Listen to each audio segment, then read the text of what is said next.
And you bring up such a good point. I mean, we are talking about basketball. We are talking about a physical sport. We're talking about a competitive sport. We were talking about women who play at the very top of this game. But I do want to talk about the other aspect of this. Clark, as we know, is helping to bring so much more attention to the game. But Khristina, are we maybe seeing the other side of that, which is potentially some resentment from some of the other players who are also extremely talented? I think one of the things I admire about Caitlin Clark is that she's been able to, pay homage to the ones who've come before her who laid the groundwork. Caitlin Clark is that star who's making the W go over its tipping point when we have more eyes, more fans coming in.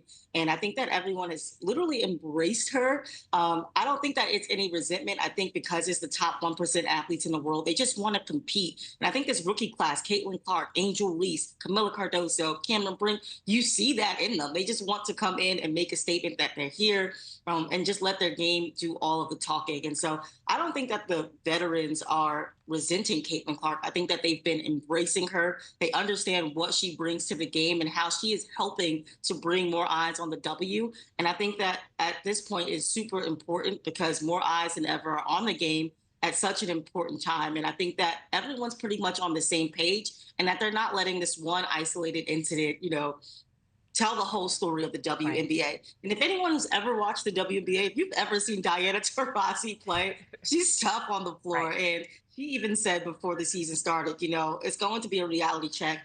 There's going to be an adjustment period for rookies coming into the W. And I think that Caitlin is handling that very well. I think so too, and again, these women come to play.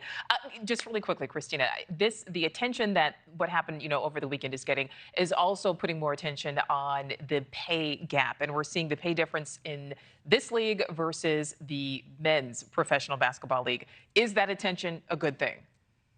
I think that attention is a good thing, especially because this November, the WNBA and its Players Association has the opportunity to opt out of its current CBA in which salaries are negotiated through that CBA and there's a hard salary cap. And so the more people are talking about it, the more I think it'll encourage that decision in November that's coming up where they can opt out and renegotiate their payment terms. And so I think it's important to keep that at the forefront because these women deserve to be paid top dollar because they're the top 1% athletes.